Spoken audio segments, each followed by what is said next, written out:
properties of asphalt mixture. Thank you.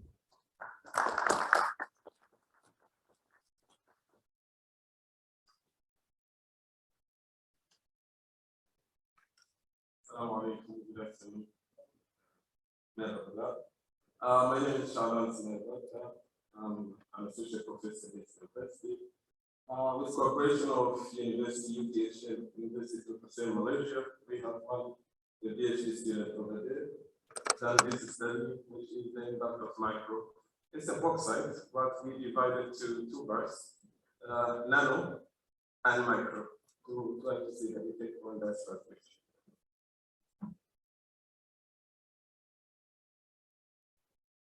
So the outline here, we're just going to a slight introduction and asphalt modifiers and the problem that we have. We go to materials method with a simulation here. There's no end. There's a discussion and conclusion.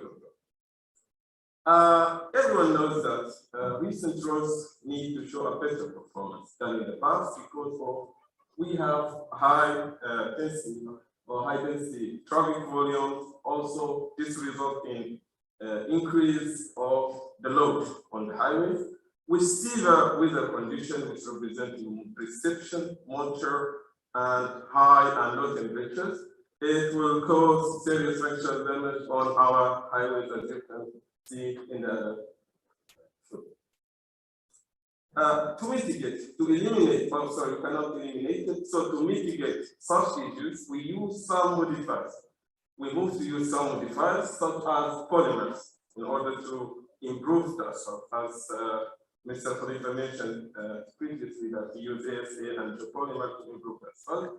So, but after a while, we find that we have a problem with the polymers as well. But the problem that is phase segregation or phase separation, it takes a care because of the different in density between the polymers and the asphalt.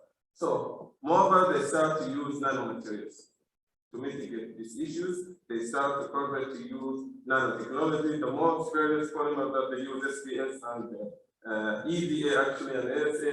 Then we have like nanosilica, nanoclay, we use it to improve the asphalt properties. But what I want to say here, those are chemical materials, which it's not eco-friendly for the environment, right? So what we are trying to have is a clean production. A clean production, we went to the coastal, the idea is coming from us. We went to the coastal, we get the soil. Beside the coastal, we get this type of soil, as you can see from here. And we try to get a nano and micro particle from this soil to modify the asphalt. When we use the local material, this is the gradation of the samples that we use to mix the asphalt, of aggregate soil to mix the asphalt. And we use 80-100 penetration grade asphalt.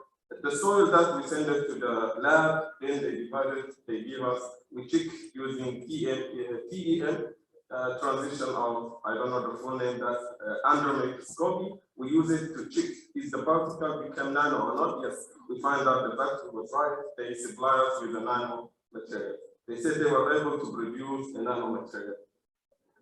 Here, I just choose two of our tests that we have done. We have what we call that resilient modulus, and we have dynamic creep. Two different tests. This is the procedure that how we did this. Temperature was 25 and 40, and 40 for the dynamic creep. We simulate the weather as well, weather condition. We simulated in the study. We just deal with short-term aging. You know, there's an argument between what's the short-term aging represent. Is it like 3 years? Is it for me? The short-term aging is represent the mixing period, transport period, and construction period, around 5 hours. So we try to simulate it. We put the samples, as you can see here, in the lab for 5 days under a temperature of 85 Celsius for 5 days. Then we said that the condition is short-term aging condition. So this is the result of our studies. As we can see here, unaged samples, we just mix that salt with the modifiers and we get the result. We can see that here 5% of micro and 5% of nanoparticles. As I mentioned, we use two particles. we can see the best performance here, as you can see. Aging, short-term aging is represents the stiffness, oxidation of the cellulose, right? There, the aging index we try to see, but these materials are anti-aging or not. So according to the aging index, we find out it's anti-aging as well. This one, as I mentioned previously, we are looking for clean production. So it's soil. As soil, we use soil to modify that soil. We can see that the improvement, I think, up to for 40% was up to 26 for micro and 33 for nano particles, which have a good improvement of resilient models. If we move further, that we can see that the dynamic creep as well, the material is still an anti-aging material according to the aging index over there. 5% of micro and 5% of nanoparticles are the best modifier contained here. We can see from this graph that, as we mentioned, the lowest permanent deformation is the best. We can see here 5% of nano-modified, or nano-modified, or nanoparticles is the best. While if you realize, if you have a deep look, you can see that nano was better than micro in terms of, you can see here, over here, this is the base asphalt, right? And the other one is 3%, I think, 3% of micro. If you go down here, you can see 3% of nano, which is the best for permanent deformation. Maybe it might be due to the dispersion of material. You know, if it's nano, yes, you are going to face another issue, which agglomeration between the particles. But we can see here maybe the dispersion was better. That's why micro, it's the same material, but nano is better than the micro. The conclusion that I just want to say that since it's clean production, the improvement, as you can see here, for 40 Celsius degree is up to 33, and 25 or 26, we can say around 26 for nano particles. Sorry, for micro, and 33 for nanoparticle. Also, it will consider a good material to modify that as well.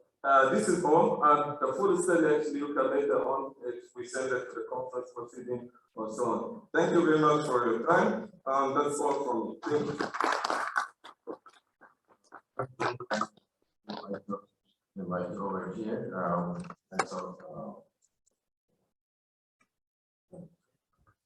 Well, our last presenter is from the Cyprus International University, Mr. Kidney Didar. We will be talking about